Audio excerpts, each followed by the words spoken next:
स्वागत है दोस्तों आप सभी का टैली ट्यूटोरियल चैनल पे। हम सीख रहे हैं SAP FICO बिगनर कोर्स और आज का हमारा ये वीडियो है वीडियो नंबर 7। दोस्तों पिछले कुछ पार्ट्स में हमने सीखा कि SAP हमारे लिए क्यों इतना इंपॉर्टेंट है। इसके बाद में हमने समझा कि SAP के अंदर आप ग्रुप ऑफ कंपनी कैसे क्रिएट कर सकते हैं और लास्ट पार्ट में हमने समझा कि आप जो है एक कंपनी को कैसे SAP में सेटअप कर सकते हैं। आज हम ये जानने वाले हैं कि ग्रुप ऑफ कंपनी को और कंपनी कोड को कैसे एक दूसरे के साथ कनेक्ट किया जाता है जिसे असाइन कहा जाता है। ये हमारे लिए क्यों इंपॉर्टेंट है, आपके दिमाग में भी सवाल आ रहा होगा। ध्यान दीजिए दोस्तों, जो हमारी ग्रुप ऑफ कंपनी होती है इसके अंदर काफ़ी अलग अलग कंपनीज होती है और इन कंपनीज का जो कंपनी के ओनर होते हैं या जो ग्रुप के ओनर होते हैं, डायरेक्टर होते हैं, उनको इसका डेटा देखना होता है और ये डेटा उनको हर एक कंपनी का देखना होता है।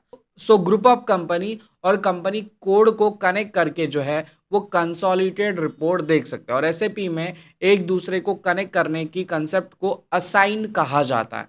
ये असाइन कैसे किया जाता है, चलिए अभी हम स्टेप बाय स्टेप देखते हैं। चलिए हम बढ़ते हैं हमारे SAP स्क्रीन की तरफ। देखिए दोस्तों, मैं आ चुका हूँ मेरे SAP इजी एक्सेस पे। यहाँ पे आप देख सकते हैं मेरे पास मेरा कमांड बॉक्स जो है वो रेडी है टास्क को परफॉर्म करने के लिए। अब मुझे सबसे पहला काम क्या करना है, तो मुझे यहाँ पे जो है अपने SAP के कस्टमाइजेशन ऑप्शन में चले जाना है। कैसे जाते हैं दोस्तों, तो इसके लिए हमें यहाँ पे टी कोड टाइप करना होता है। जो टी कोड है हमारा SPRO और सिंपली आप यहाँ पे एंटर करेंगे। जैसे आप एंटर करेंगे SAP के कस्टमाइजेशन ऑप्शंस में आप चले जाएंगे। यहाँ पे आने के बाद आपको देखिए यहाँ पे आपको SAP रेफरेंस IMG एक्टिविटी का बटन दिख जाता है। इस ऑप्शन पे आइए, आप सिंपली क्लिक करिए। जैसे आप क्लिक करेंगे आपके सामने जो है दोस्तों SAP के कस्टमाइजेशंस के ऑप्शन खुल जाएंगे। अब हमें क्या करना है, तो हमें करना है ग्रुप ऑफ कंपनी को कंपनी कोड के साथ कनेक्ट, असाइन जिसे कहा जाता है। असाइन करने के लिए आपको यहाँ पे एंटरप्राइज स्ट्रक्चर वाले ऑप्शन पे आना है। इसके सामने आपको एक छोटा सा एरो दिख रहा है, यहाँ पे आपको क्लिक करना है।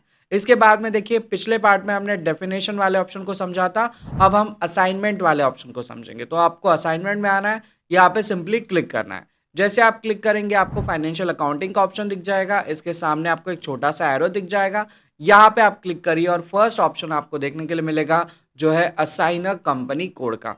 इस ऑप्शन पे आइए और यहाँ पे आपको IMG एक्टिविटी का बटन दिख जाएगा। सिंपली मैं स्क्रीन को जूम आउट करता हूँ और हम जैसे यहाँ पे क्लिक करेंगे हमारे सामने जो है कंपनी कोड को कंपनी के साथ असाइन करने का फीचर जो है ये खुल जाएगा। अब मैंने जो आपको कंसेप्ट बताई वो सारी थी पाथ के थ्रू आप कैसे यहाँ पे पहुंचेंगे, लेकिन अगर आप शॉर्टकट से पहुंचना चाहते तो कैसे पहुंचेंगे ये भी आपको जानना होगा। इसके लिए मैं यहाँ से बैक आ जाता हूँ जिससे मैं आपको इसका शॉर्टकट दिखा पाऊँ। यहाँ से हम बैक आ जाते हैं। देखिए हमारा जो SAP है ये हमें खुद ही बताता है कि हमें कौन सी चीज़ को कैसे परफॉर्म करना है। मुझे अभी ये जानना है कि असाइन कंपनी कोड के लिए कौन सा टी कोड हमारे लिए अवेलेबल है, कैसे पता करेंगे। इसके लिए हम यहाँ पे टॉप में आएंगे दोस्तों। देखिए आपको यहाँ पे एडिशनल इन्फॉर्मेशन का ऑप्शन दिख रहा है, यहाँ पे आइए। आपको एडिशनल इन्फॉर्मेशन में एक ऑप्शन दिख रहा है डिस्प्ले की का और यहाँ पे आपको डॉक्यूमेंट का ऑप्शन देखने के लिए मिल रहा है। सिंपली डॉक्यूमेंट वाले ऑप्शन पे आप क्लिक करिए। जैसे आप क्लिक करेंगे आपके सामने जो है आपकी जितनी भी एक्टिविटीज़ है इनके डॉक्यूमेंट्स का ऑप्शन आ जाएगा। अब हम कौन सी एक्टिविटी परफॉर्म कर रहे हैं, हम एक्टिविटी परफॉर्म कर रहे हैं assign a company code to the company.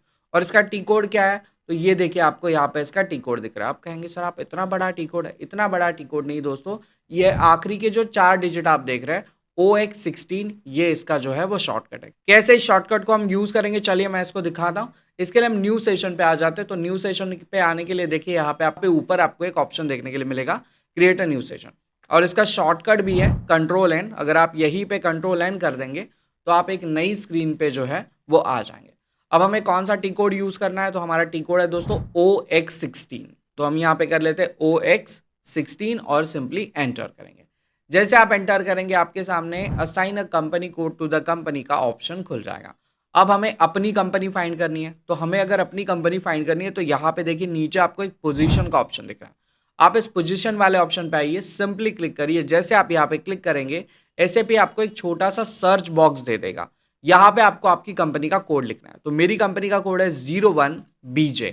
हमने ये लिख लिया और सिंपली हम यहाँ पे एग्जीक्यूट का ऑप्शन है ना, एक्सेप्ट का ऑप्शन है, आप यहाँ पे क्लिक करिए। चाहे तो आप एंटर भी करेंगे तो चल जाएगा। जैसे आप एंटर करेंगे आपकी कंपनी यहाँ पे दिखनी शुरू हो जाएगी। अब मुझे अपनी ग्रुप ऑफ कंपनी को यहाँ पे फाइंड करना है। मुझे पता होना चाहिए हमारी ग्रुप ऑफ कंपनी कौन सी है। तो हमारी ग्रुप ऑफ कंपनी है दोस्तों बजाज। मैंने इसी नाम से क्रिएट की थी। तो यहाँ पे आपको लिखना है बजाज, है ना। जैसे आप लिखेंगे आपकी कंपनी और आपकी ग्रुप ऑफ कंपनी यहाँ पे दिखनी शुरू हो जाएगी। सिंपली आप इसे सिलेक्ट करिए और इसे सेव कर लीजिए। जैसे आप इसे सेव करेंगे आपके सामने आपका कस्टमाइज रिक्वेस्ट का ऑप्शन आ जाएगा, लेकिन ये ऑप्शन तो ओनिडा का आ रहा है क्योंकि मैं यहाँ पे दो अलग अलग कंपनीज के ऊपर जो है प्रैक्टिस कर रहा हूँ। तो अब मेरी कंपनी तो बजाज की है और ये रिक्वेस्ट आ चुकी है ओनिडा की। तो अब मैं अपनी रिक्वेस्ट को कैसे फाइंड करूंगा, मतलब ये सेटिंग अगर मैंने गलती से सेव कर दी तो ये सेव हो जाएगी ओनिडा में, लेकिन मुझे इसे सेव करना है बजाज में। तो इसके लिए यहाँ पे देखिए दोस्तों, कस्टमाइज रिक्वेस्ट के सामने आपको एक छोटा सा ऑप्शन दिख रहा है बॉक्स बॉक्स जैसा, इस ऑप्शन पे आप क्लिक करिए। जैसे आप इस ऑप्शन पे क्लिक करेंगे आपके सामने आपके कस्टमाइज रिक्वेस्ट आ जाएंगे और आपको पता भी चलेगा कि आपकी कितनी कंपनीज के ऊपर आप यहाँ पे काम कर रहे हैं। तो हमारी ये बजाज की कंपनी, इसको आप यहाँ पे सेलेक्ट कर लीजिए। देखिए आपका बजाज ग्रुप यहाँ पे आ चुका है, आप इसे एक्सेप्ट करिए। जैसे आप एक्सेप्ट करेंगे आपकी कंपनी जो है यहाँ पे डेटा को सेव कर लेगी। देखिए हमारा डेटा जो है डेटा बहुत सेव का आपको ऑप्शन देखने के लिए मिल रहा है। सो इस प्रकार हमने समझा कि कैसे आप ग्रुप ऑफ कंपनी को कंपनी कोड के साथ कनेक्ट कर सकते हैं, असाइनमेंट कर सकते हैं। और दोस्तों आपको टेंशन लेने की जरूरत नहीं, ये पूरा का पूरा कंसेप्ट मैंने आपके लिए नोट्स में भी कवर करके रखा है। मैं आपके सामने नोट्स लेके आ जाता हूँ। यहाँ पे देखिए आपके सामने जो है हमारे इस पूरे के पूरे बिगिनर कोर्स के नोट्स देखने के लिए आपको मिल जाएंगे। ये नोट्स आपको इस वीडियो के नीचे जो है गूगल फॉर्म के जरिए मिल पाएंगे। आप उस गूगल फॉर्म को फिल करिए और इस नोट्स को लीजिए और आप स्टेप बाय स्टेप इसकी प्रैक्टिस जो है वो कर सकते हैं। सो इस पार्ट में इतना ही। ये पार्ट आपको कैसा लगा ज़रूर मुझे कमेंट सेक्शन में बताइए। और अगर आप एसएपी को इन डिटेल तरीके से सीखना चाहते हैं तो मुझे इस वीडियो के नीचे कमेंट चाहिए, आई वॉन्ट एसएपी कोर्स, और इस वीडियो को उन दोस्तों के साथ शेयर करिए जो एसएपी को इन डिटेल तरीके से सीखना चाहते हैं। तो चलिए बाय बाय, मिलते हैं नेक्स्ट चैप्टर में। तब तक के लिए अपना ख्याल रखें।